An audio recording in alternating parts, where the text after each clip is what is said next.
On était en train de parler de ce jeune joueur, Belanova, Raoul Belanova, qui était en train de présenter Florian, jeune joueur de 18 ans en provenance du Milan AC. Comment tu as envie de réagir à cette arrivée, puisque ça va être officialisé demain, certainement? Il n'arrivera pas avant l'été, si j'ai bien compris. Oui, c'est ça. On l'achète et on le laisse prêter à Milan jusqu'à la fin de la saison, si ça se conclut, parce qu'on est toujours dans l'hypothèse. Il n'y a rien d'officiel pour l'instant. Non, il n'y a rien d'officiel, mais bon, il y a en fait, il va prolonger son contrat juste pour éviter que Milan pour que son club touche quelque chose. Oui, voilà, et pour éviter qu'il y ait juste que les on va dire entre guillemets les frais de formation, donc qui sont à moins d'1 million d'euros. C'est pour ça que là tu as une offre 1 million plus bonus. Pas de clause de rachat du Milan? Si. Alors attends, ça change tout alors. Je crois qu'une part à la revente, il me semble. Ouais. Mais c'est énorme. Alors vas-y, je le redonne ou pas ça? Ou tu le fais? Oui, je peux le faire. Vas-y. Donc en gros, ils auront 10% sur une éventuelle revente. Ouais. Donc voilà. Ça, ok. Et après, derrière, et ça, moi, je vais le dire clairement, les clubs italiens, ils ont même les clubs espagnols ont la fâcheuse habitude de faire ça. On l'a vu avec Mariano, avec l'Olympique Lyonnais. Il y aura une option de rachat. Alors après, à voir comment ça fonctionnera. De temps en temps, on peut le voir que ça soit sur plusieurs années, c'est-à-dire par exemple 2 ans, comme il y avait eu avec Boyan, notamment avec le Barça. Mais voilà, donc voilà, mais ça c'est coutume en Italie, parce que je vais prendre l'exemple juste de Leonardo Spinazzola ou même de Mattia Caldara, non pas Mattia Caldara, Leonardo Spinazzola surtout, qui a été formé à la Juve, qui avait été vendu à l'Atalanta. Et l'année dernière a été racheté parce qu'il y avait une option de rachat sur le joueur. Et donc voilà, mais ça c'est coutume en Italie. Après on sait pas. Après c'est juste une priorité de rachat. Ouais, mais c'est bien négocié de la part de Milan. Oui. Parce que dans 6 mois il touchait que dalle. C'est ça. Et oui. Donc Leonardo est très bon sur le coup. Ah oui, non, mais Leonardo a toujours été très bon. C'est pas légal. Ça, c'est sûr. Donc cette arrivée s'inscrit dans le nouveau projet des Américains, on va l'appeler comme ça, des Girondins de Bordeaux avec les Américains, à savoir s'appuyer sur des jeunes talents, les acheter pas cher, les faire progresser, les faire jouer et les revendre. En sachant que le dernier arrière droit qu'on a fait venir jeune, il était champion du monde à moins de 20 ans avec son pays, la Serbie, Gajic. D'accord. Ouais, mais il faut s'en rappeler aussi. C'est pour ça qu'il faut pondérer aussi le fait de se dire ce qu'on fait en jeune, c'est bien. Est-ce qu'on passe le niveau pro, c'est autre chose. Avec ma mauvaise foi légendaire, tu ne vas pas quand même comparer le... T'es italien. Vous me voyez venir. On va dire la sélection italienne avec la sélection serbe quand même. Championne du monde. Championne du monde, mais bon, t'as toujours en Serbie globalement, t'as rarement des noms. Là, quand tu vois par exemple qu'ils ont fait finaliste U19, tu avais quand même des sacrés noms. Zaniolo qui performe en ce moment avec l'AS Roma, Moesikin qui est un futur grand ou peut-être futur Balotelli, ça on sait pas encore. T'es trop italien, toi, t'es trop. Oui, mais voilà. donc, je suis d'accord, mais tu dis l'inverse, parce que là, tu dis qu'il y a de très bons joueurs dans l'équipe d'Italie. Et ce mec, il peut faire partie aussi d'une équipe très bonne autour de lui et être pas forcément l'un des meilleurs de cette équipe. Donc, je suis d'accord, hein, je pense que le mec, quand même, il a un certain niveau pour être là. Mais comme Gajic, il n'est pas bidon non plus. Mais ce que je veux dire, c'est que le palier professionnel, c'est autre chose. Donc, ça reste à voir. Jonathan. Mais après, à 1 million, tu prends pas beaucoup de risques. 1 million, et il nous donne son salaire entre 700 000 et 900 000 euros par an. Ça fait entre 60 et 70 000 euros mensuels. Pour un joueur de 18 ans aussi. Ouais, c'est un bon salaire. Juste Gajic, il a été formé où? Partizan. Belgrade. D'accord. Étoile rouge. D'accord. Et Bella machin là? Belanova, Raoul, on va l'appeler Raoul. Milan, tu vois ce que je veux dire. Déjà, il y a quand même une différence de formation, tu vois. Déjà, le pari est quand même un peu moins risqué, tu vois, pour moi. Et ce que je trouve intéressant quand même, c'est que tu vas pas chercher un joueur de l'Étoile rouge du Partizan ou de Sofia, de Ludogorets avec Cafu. Tu vas quand même chercher un mec qui a fait quelques banquettes en Serie A, qui est très prometteur. Je pense que le réseau commence à s'activer, le nouveau réseau qu'on a commence à s'activer. Je trouve ça hyper intéressant. Je trouve l'idée hyper séduisante, moi.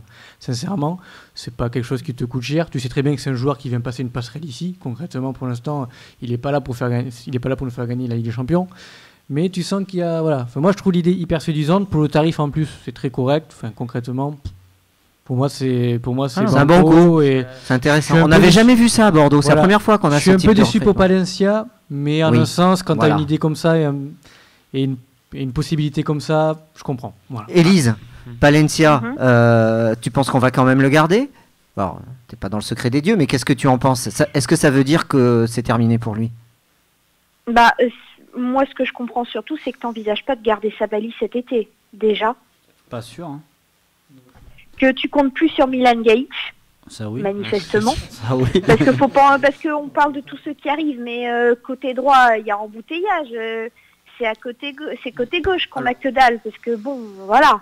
Après, c'est en prévision. Mais, moi, ce que je pense Sabali, juste... tu peux éventuellement le faire jouer à gauche, mais je pense qu'il partira cet été. Non. Alors, moi, Élise, juste pour te couper, je pense... Alors après, ça ne tient qu'à moi, mais j'ai l'impression que Palencia va être remplacé par donc du coup Belanova, et j'ai l'impression que si jamais Sabali s'en va, tu vas aller chercher quelqu'un qui a un minimum d'expérience en Ligue 1, et c'est pas compliqué à aller chercher plus loin, c'est entre guillemets Kenny Lala, si tu veux vraiment aller au bout de ce truc. Il a prolongé avec Strasbourg, va falloir... Oui, mais c'était une prolongation, comme Nico l'avait dit une fois dans le talk, c'était quasi automatique. Oui. Donc voilà. Après... Ça veut pas dire qu'il va pas partir.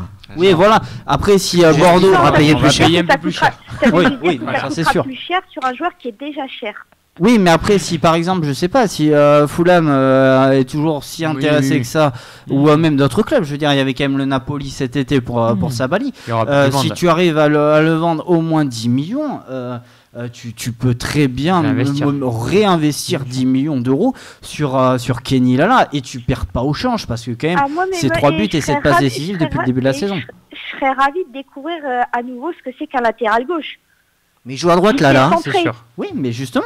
Mais tu refais juste, tu anticipes un minimum le départ de Sabali, parce que depuis cet été, tu sens que le joueur va entre guillemets partir, parce que il veut peut-être aussi pour lui passer un palier supplémentaire et voir ce qu'il vaut réellement, et pourquoi pas à Fulham.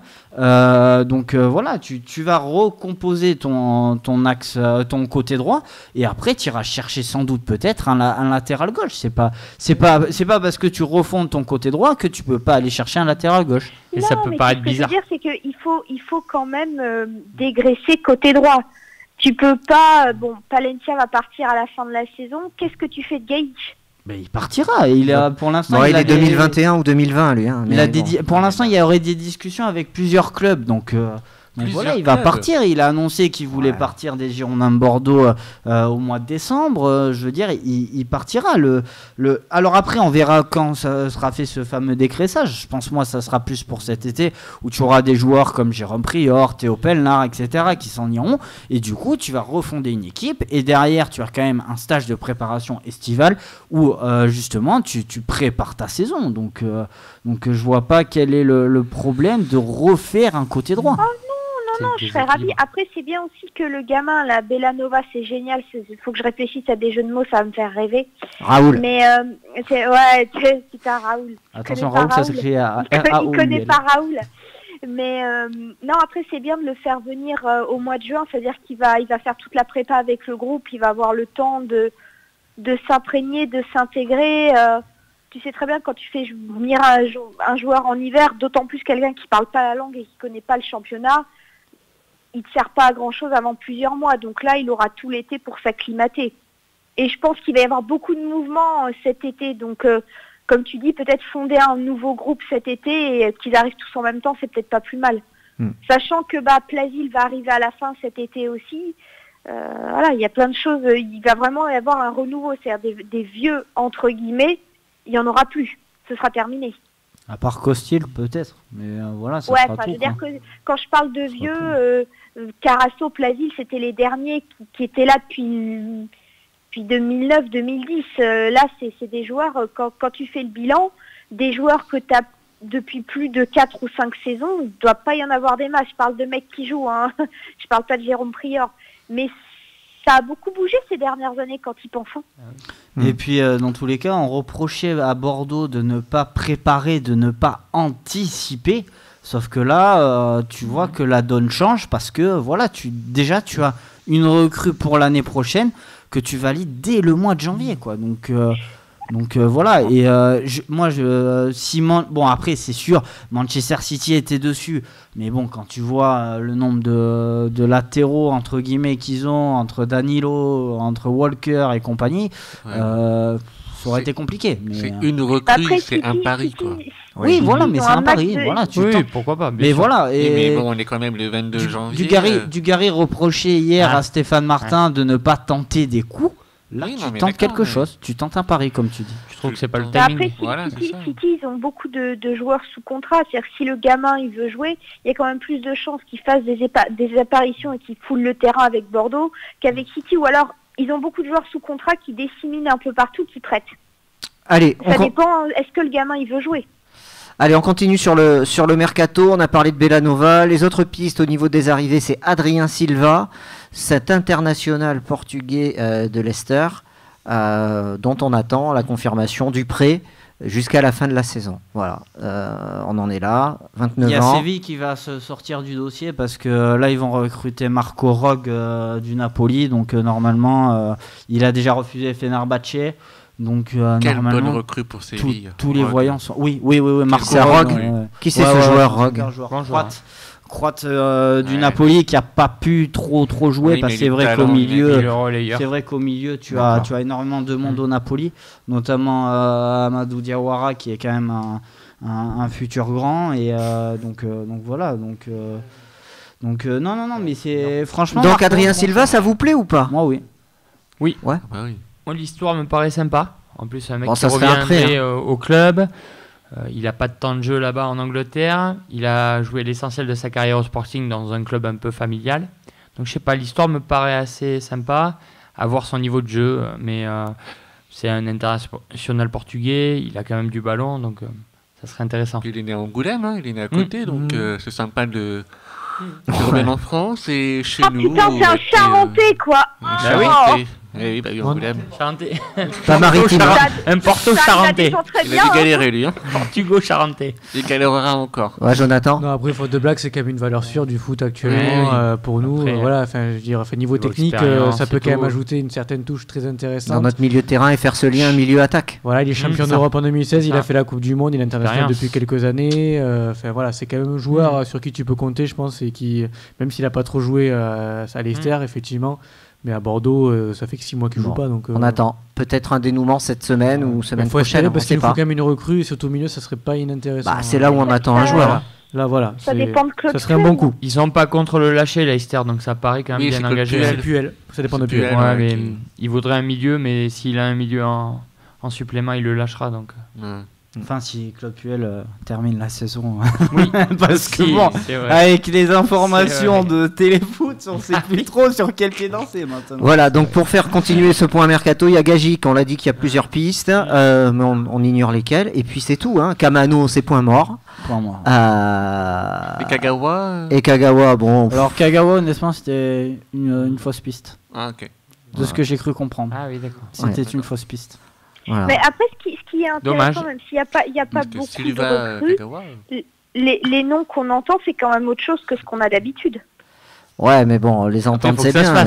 Exactement. Ouais, voilà, parce qu'à une époque, on était à 2 doigts de signer, c'est Roberto aussi. Après, si Kagawa, c'est un écran de fumée et qu'on fait exprès justement de... Et Sourine aussi, j'ai oublié. Il faut faire attention aux noms qui vont Boudbouze, pas de nouvelles, voilà, bon. Aussi, donc faut faire... À l'arrivée, on va voir aussi ce qui a été fait. Mais bon, on voit les joueurs. Mounir El Haddadi de Barcelone, il s'était positionné dessus. Ça, Ils ont vu que c'était impossible. C'est des jeunes joueurs qui visent. Oui. Mais bon, ces jeunes joueurs, il faut bien qu'ils soient encadrés. Oui, mais c'est agréable d'entendre de tels noms à Bordeaux, mais ça ne se fait pas. Il y en a quelques-uns qui se feront, donc on quitte un peu l'atmosphère des joueurs de Ligue 2 ou de 3e division de je sais pas d'où. Au moins, il y a des joueurs qui sont quand même réputés, qu'on nous tente, qu'on ose approcher, donc ça fait du bien aux supporters.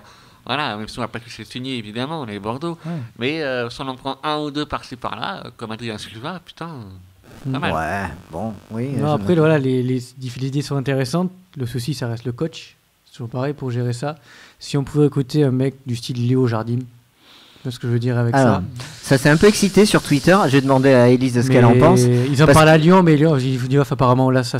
Est-ce qu'il est abordable pour nous financièrement, Jardim? T'as les Américains, s'ils veulent vu leur projet, tu prends quand même un papa, quoi. Tu prends quand même un mec qui peut gérer le projet de A à Z pendant quelques années. Donc, il a le profil. Voilà. Il doit, hein. C'est gérer les jeunes. Moi, il était champion avec une équipe. Moi, je prends ma voiture, je vais à Monaco. Il y en a qui n'est pas d'accord. Élise, t'en penses quoi de Jardim? Tu penses que c'est faisable? Est-ce que tu penses que Ricardo s'en ira cet été? Est-ce que tu le souhaites? Jardim, j'avais jamais envisagé cette option. Je vais être honnête. Après, moi, je voudrais qu'il y ait du changement parce que je l'ai déjà dit, le binôme Bédoué-Ricardo, c'est plus possible. Et parce que à chaque match, quand les réalisateurs font un gros plan sur Ricardo sur son banc, moi, je supporte pas ça. Ça me fait de la peine de le voir comme ça, pas pouvoir intervenir, pas pouvoir faire les conférences de presse. Je supporte plus cette situation. Je trouve que c'est indigne pour lui. Quand on sait ce que ce mec a fait, ce qu'il représente, je supporte plus ça.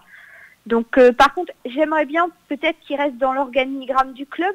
Est-ce qu'il pourrait pas intervenir dans la formation? Parce qu'il a des compétences, ce gars. Donc, qu'il soit plus entraîneur de l'équipe première, c'est une chose, mais ça ne veut pas dire qu'il doit disparaître du club. Après, moi, ça reste mon avis. Je pense qu'avec les jeunes ou dans l'encadrement, peut-être quelque chose où il est moins exposé, qui lui demanderait moins d'énergie, parce que c'est un mec qui a eu 2 AVC quand même.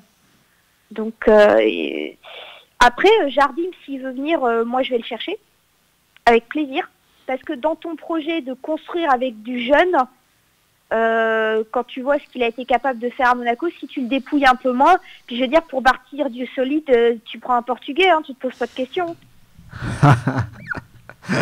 On a compris la petite allusion. Non, mais c'est rigolo. C'est un personnage que j'aime bien, Jardim, ça me ferait plaisir de le revoir. Je valide. Après, il faut voir combien il prend, parce que si tu veux t'aligner sur son salaire à Monaco, ça va faire mal. Ouais, c'était l'entraîneur le plus cher de la Ligue 1. Flo, il a un petit sourire. Vas-y, Flo, prends la parole. Non, moi honnêtement, ça me laisse, entre guillemets, si je sors un peu de mon droit de réserve, ça me laisse rêveur de voir Leonardo Jardim, parce que globalement à Monaco, au niveau des supporters, ils l'ont adoré. Il a fait... Au début, on ne s'attendait vraiment pas. Enfin, moi, je me rappelle surtout à son arrivée, du moins. Donc voilà, il sortait avec Ranieri. Et au début, les supporters monégasques, ils étaient là. Mais Leonardo Jardim, honnêtement, c'est qui? On le connaît pas, etc. Et puis après, au fil du temps, il a ok, au début, il a mis du temps défensif. On va dire qu'il a mis un bon bloc défensif. Moi, je me rappelle surtout de l'épopée de l'AS Monaco en 2015, où ils vont jusqu'en quart de finale, où demi. Non, quart, parce qu'ils affrontent la Juve et 1-0 et 0-0. Ils gagnent Arsenal et après ils s'en sortent. Et après cette saison-là, ils proposent du jeu, etc. Donc tu vois que c'est un peu le type d'entraîneur caméléon, capable de bien assurer les assises derrière, et qu'une fois que ça c'est fait, derrière, s'il a des joueurs, il avait des joueurs quand même excellents, et il t'avait quand même un côté gauche avec Mendy, de l'autre côté je crois que c'était Sidibé qui fonctionnait bien, il a réussi à faire éclore un mec comme Kylian Mbappé, donc voilà, et tout en gardant des touches un peu sur le, comment dire, tout en perdant des joueurs, comme Carrasco, etc. Et derrière, il arrive à te dénicher des mecs comme Bernardo Silva, que personne connaissait au départ, qu'ils arrivent à te revendre. Donc, et quand tu regardes ce qu'il fait aujourd'hui à City, ça te laisse rêveur. Oui, non, clairement, oui, ça c'est sûr. C'est un magnifique quand tu vois Bernardo Silva dans le collectif de City sous Guardiola, il est extraordinaire. D'ailleurs, pour ceux qui, des mecs comme ça, moi je conseille vivement aux gens qui n'ont pas vu ce match-là de voir le Manchester City-Liverpool du Boxing Day. Regardez juste à l'individuel Bernardo Silva, il est magnifique du début jusqu'à la fin. Ça fait plaisir. Incroyable, c'est. Ça te réconcilie avec le foot. Quand tu regardes souvent les Girondins, tu tombes là-dessus. Non, mais Jardim, c'est même avant Monaco qu'on est au là on rêve un peu avec Jardim. Mais vous, est-ce que vous pensez là tous, j'ai posé la question à Élise, elle a dit oui, je pense qu'il faut arrêter avec Ricardo, ce duo-là, ça marche pas. Vous pensez que Ricardo, il doit céder sa place? Vas-y, Jonathan, prends le micro. Clairement, parce que le mec, il n'a pas les diplômes. J'ai pas l'impression qu'il est motivé aussi pour les passer. Je sais pas trop ce qui se passe avec lui. Il peut pas coacher parce qu'il n'a pas les diplômes. J'ai pas l'impression que ça bouge non plus de leur côté. Donc après, j'ai un peu du mal à cerner ça. Moi, je suis étonné que la direction bordelaise n'ait pas pris les mesures pour c'est ça. faire une justice. Ils l'ont fait, mais ça prend du temps. La dérogation a été refusée. Il doit faire des stages, passer plusieurs journées. Il doit y aller, mais il l'a pas été, quoi. Il n'y est pas allé. Voilà, donc il s'en fout complètement. Non, mais je crois qu'il y a un calendrier à respecter, et ce calendrier-là, on est encore dedans. Mais c'est encore une erreur de notre ancien état-major qui recrute quelqu'un qui n'est pas en capacité de faire le boulot. Donc, ou alors tu payes des amendes comme Julien Sablé à l'époque. Perso, j'ai toujours eu l'impression que ça ne pouvait être qu'une solution temporaire. Mais clairement, là c'était vraiment une solution de secours un peu au dernier moment avec tout ce qui s'est passé, parce que le mercato cet été a été catastrophique. J'ai jamais vu un club aussi mal géré depuis des années. Enfin, moi j'avais honte de dire j'étais supporter de Girondins de Bordeaux à un moment donné parce que c'était une catastrophe sans nom, quoi. Une histoire de Laborde, Poyet après qui parle juste parce qu'il dit un peu tout ce que tout le monde pense tout bas. On recrute des joueurs à la dernière minute avec Cornelius, magnifique recrue. Enfin, tu vois, il y a plein de choses comme ça, tu fais mais qu'est-ce qui s'est passé? Oui, il a marqué. Mais il a pas fait exprès. Mais voilà, non, mais après non, clairement donc pour Ricardo, il faut un coach très rapidement, il faut choisir un coach. Gino, Ricardo. On sera obligé, malheureusement, parce que pour la dynamique du club, il va falloir changer et passer à autre chose, et la dynamique notamment du projet de jeu. Sans Ricardo. Voilà. On peut pas. C'est pas assez ambitieux dans le jeu. Bon, Manu. Moi, j'aurais bien continué avec Ricardo, mais dans la configuration actuelle, Ricardo assis et Bédoué debout, qui sait pas où il est. Oui, il faut changer si tu veux évoluer. Tu changes effectivement, et Jardim me paraît être une bonne solution si voilà. Non, mais là, en vrai, Jardim, c'est impossible. Et je pense que c'est abordable. Tu dis c'est impossible, mais est-ce qu'il a été sollicité? Mais j'en sais pas, j'en sais rien. Il a dit qu'il allait entraîner un autre club français. Oui, voilà. Alors, il n'y en a pas beaucoup.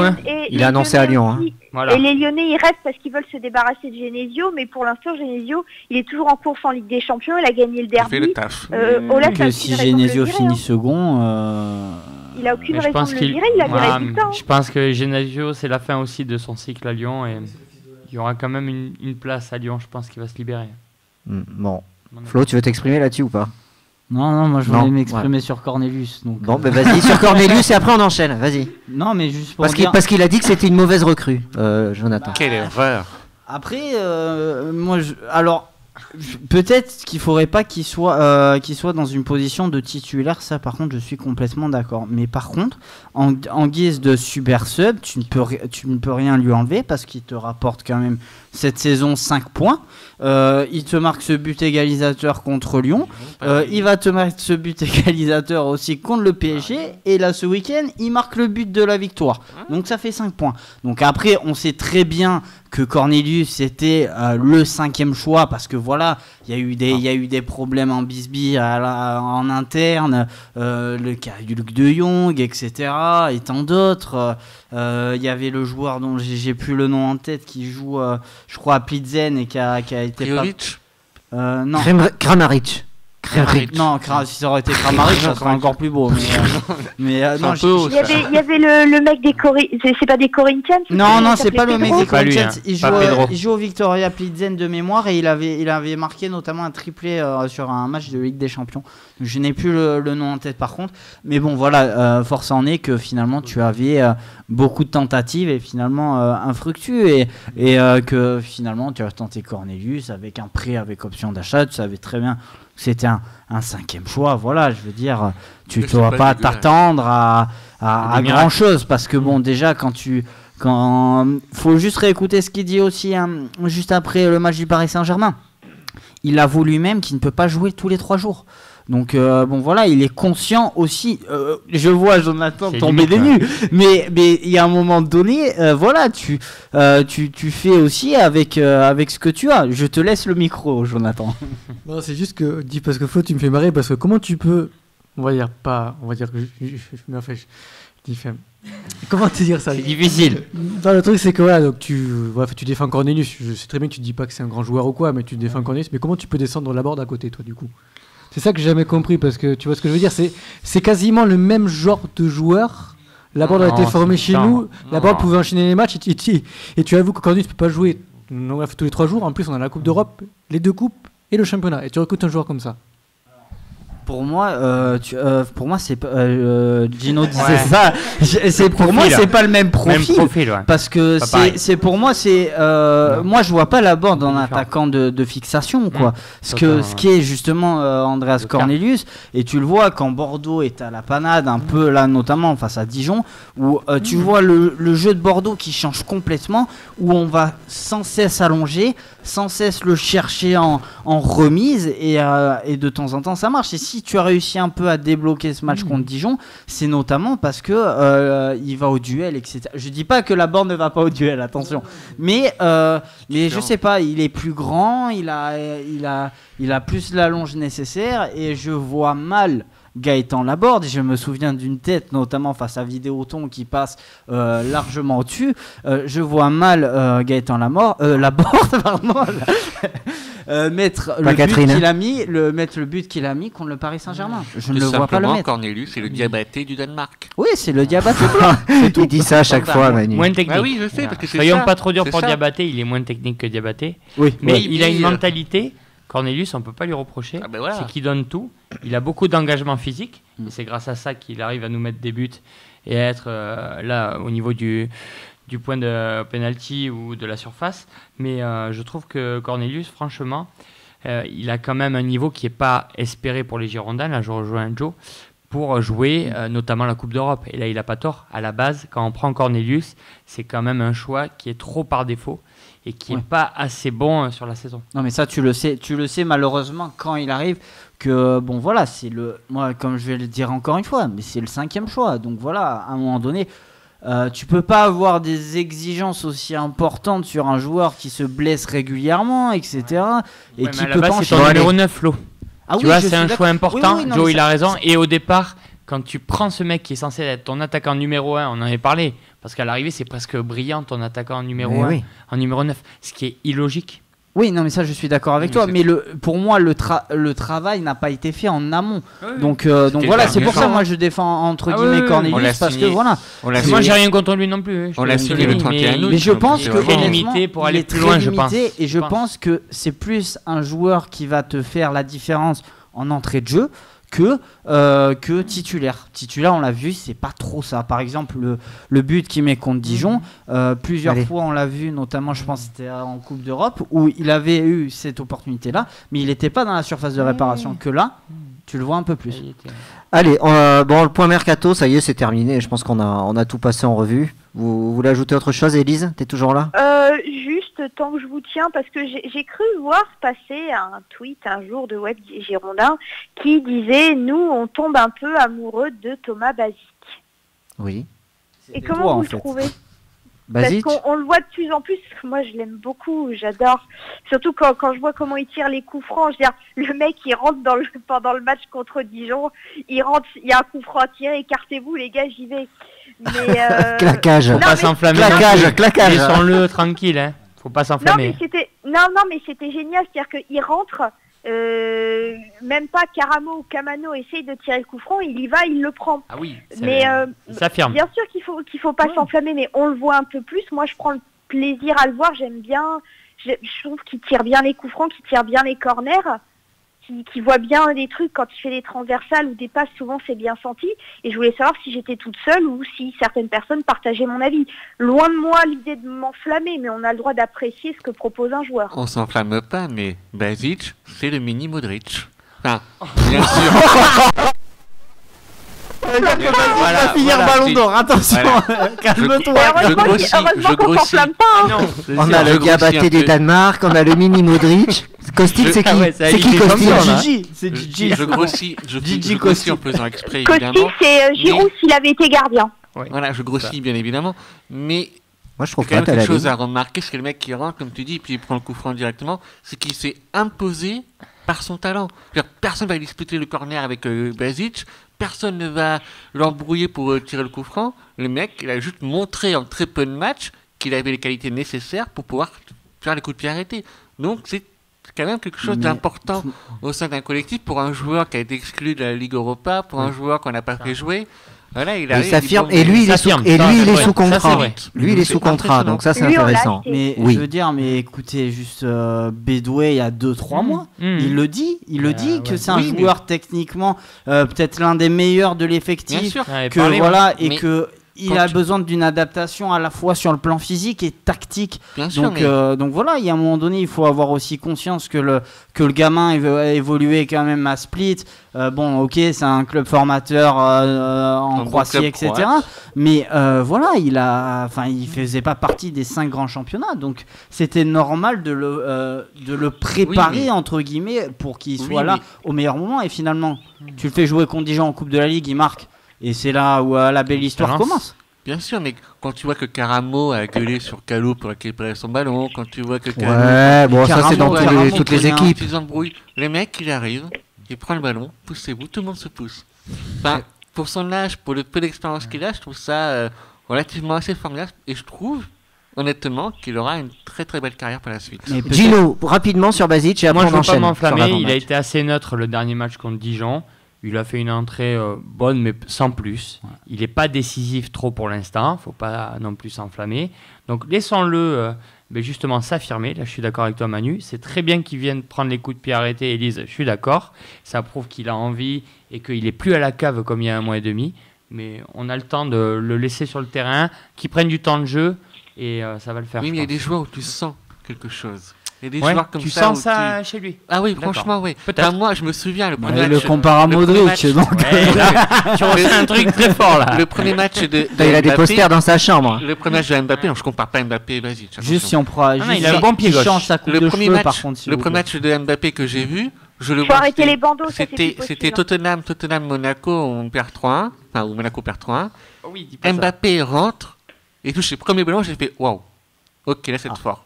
Donc voilà. Là, ça t'a fait pareil avec Basic. Ça t'a fait pareil avec Basic qu'avec Mbappé, parce que là, ça me fait peur. Quand tout le monde a vu Mbappé jouer le premier match, on se dit il y a quelque chose. Et là, avec Basic, c'est pas au même niveau qu'Mbappé, évidemment, mais on sent quand même qu'il y a un petit truc qui peut se passer avec Mbappé. Très bien. Bon, l'avenir nous le dira. Mais Mbappé, tu le vois avant Tottenham quand même.